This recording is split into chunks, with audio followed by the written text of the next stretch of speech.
ஆரோக்கியமான வாழ்க்கைக்கு Aaravil health mix auraville.in வெப்சைட்ல இருந்து வாங்கலாம். கவர்மெண்ட் நம்ம வீட்டுக்கெல்லாம் ஃப்ரீயாக ஒய்ஃபை போட்டு தராங்க. அப்படி யூஸ் பண்ண அந்த ஒய்ஃபையில் இருக்கக்கூடிய நெட்டு போக மீதி இருக்கக்கூடிய நெட்டை நாம் விற்று காசும் சம்பாதிக்கலாம்.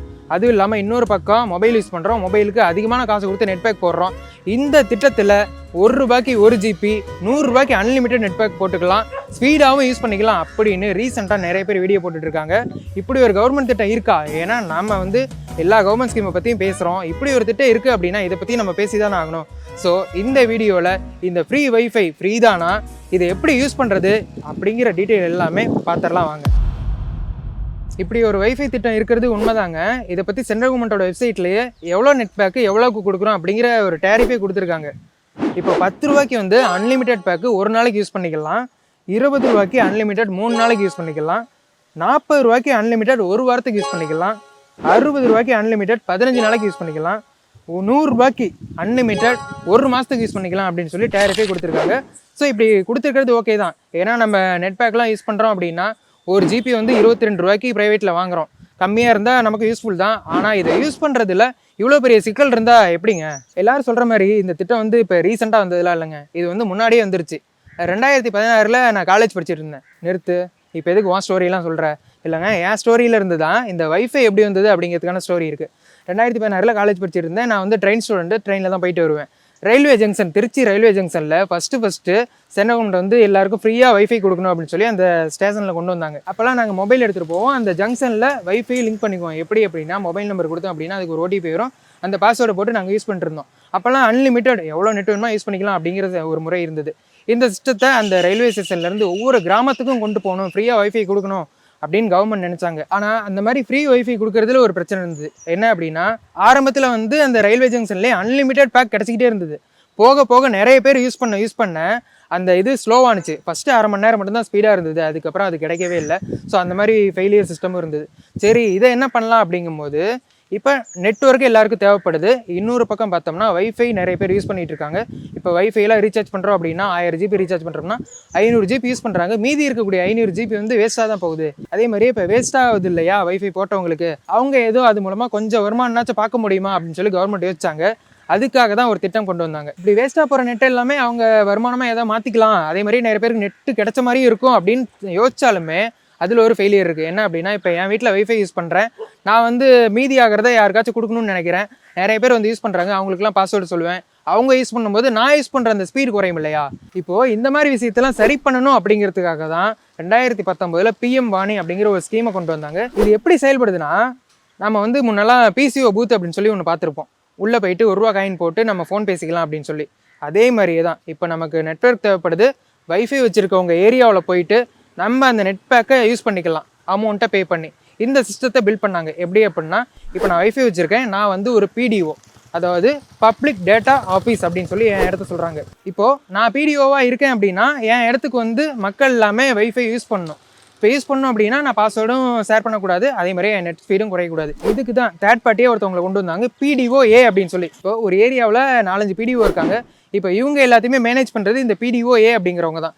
இவங்களுக்கு தேவையான சாஃப்ட்வேரு, ஹார்ட்வேரு இது எல்லாமே செட் பண்ணி கொடுக்குறவங்க. இப்போது நாம் பொதுமக்களாகிய நாம் அந்த வைஃபை யூஸ் பண்ணோம் அப்படின்னா அவங்களோட லொக்கேஷன் போயிட்டு ஒரு ஆப் இருக்குது, அந்த ஆப்பை இன்ஸ்டால் பண்ணி அந்த ஆப் மூலமாக அமௌண்ட்டை பே பண்ணி அந்த நெட் பேக்கை யூஸ் பண்ணிக்கலாம். இப்போ இந்த ஆப்பை தயாரித்து கொடுக்குறது, சாஃப்ட்வேரை மேனேஜ் பண்ணுறது, இது எல்லாமே இந்த PDOA அப்படிங்கிறவங்க. ஸோ இப்போ இது மூலமாக தான் இந்த சிஸ்டம் அப்படிங்கிறது செயல்படுது. இப்போ ₹10 நம்ம ரீசார்ஜ் பண்ணுறோம் அப்படின்னா அந்த அமௌண்ட் PDO ₹8, PDOA ₹2 எடுத்துக்குவாங்க.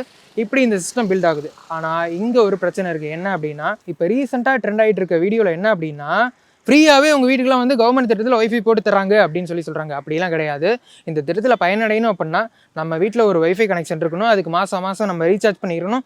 நாம் யூஸ் பண்ணது போக மீதியை நான் விற்கணும்னு நினைக்கிறேன் அப்படின்னா மீதியை நம்ம விற்றுக்கலாம். அப்படி மீதியை விற்கணும்னு நினைக்கிறவங்களும் என்ன பண்ணணும், அந்த சிஸ்டத்தை பில்ட் பண்ணணும். சாஃப்ட்வேர் இருக்குது, ஹார்ட்வேர் இருக்குது, அந்த சிஸ்டத்தை பில்ட் பண்ணி அந்த இடத்துல தான் இன்னொருத்தவங்க ஆப் மூலமாக அந்த நெட் பேக்கை யூஸ் பண்ண முடியும். அப்படி யூஸ் பண்ணுற நெட் பேக்குக்குமே கம்மியான விலையில தான் விற்க முடியும். அதாவது ஒரு சிலர் ₹1 1 GB கொடுக்குறாங்க, ₹6 1 GB கொடுக்குறாங்க. இந்த PDOA அப்படிங்கிறவங்க எவ்வளோ டிசைட் பண்ணுறாங்களோ அதுக்கு தகுந்த மாதிரி தான் இந்த PDOவும் விற்க வேண்டியதாக இருக்குது. ஸோ இதில் இவங்க லாபம் அதிகமாக சம்பாதிக்க முடியாத ஒரு சூழ்நிலை தான் இருக்குது. ஏன் அப்படின்னா இந்த சாஃப்ட்வேர் ஹார்ட்வேர் பில்ட் பண்ணுறதுக்கு 10,000 ரூபாயிலிருந்து 20,000 ரூபாய் வரைக்கும் செலவு பண்ணணும் அப்படிங்கிற மாதிரி சொல்கிறாங்க. ஸோ இப்போ இதுலேருந்தே தெரிஞ்சிருக்கும் இந்த திட்டம் எதுக்காக கொண்டு வந்தாங்க அப்படிங்கிறது. வைஃபை வந்து அதிகமாக இருக்குது, அந்த நெட் பேக்கை வந்து நம்ம யூஸ் பண்ணல, மீதி இருக்கக்கூடிய நெட்டை வந்து நான் யாருக்காச்சும் ஒரு சேவை நோக்கத்தில் கம்மி விலையில் கொடுத்து ஏதோ எனக்கு கொஞ்சம் வருமானம் வந்தால் போதும் அப்படின்னு நினைக்கிறேன் அப்படின்னா அவங்க யூஸ் பண்ணிக்கலாம். அப்படி யார் நினைப்பா? வீட்டில் வந்து வைஃபை வச்சுருக்கவங்க நினைக்க மாட்டாங்க. இப்போ இந்த திட்டத்தோட முக்கியமான நோக்கம் என்னவா சொல்கிறாங்கன்னா, இப்போ ஒரு பிராண்ட் இருக்குது, ஒரு கடை இருக்குது, அந்த கடையோட பிராண்டை வந்து நான் டெவலப் பண்ணணும், பெருசாகணும் அப்படின்னு சொல்லி நினைக்கிறேன். அவங்க அந்த கடையில் வைஃபை வச்சுருக்காங்கன்னா அந்த கடையில் இந்த சிஸ்டத்தை பில்ட் பண்ணி அவங்க வந்து அந்த ஏரியாவில் இருக்கக்கூடிய மக்களுக்கு ஃப்ரீயாக வைஃபை கொடுத்தாங்கன்னா அந்த கடையோட பிராண்டு ரீச் ஆகும்.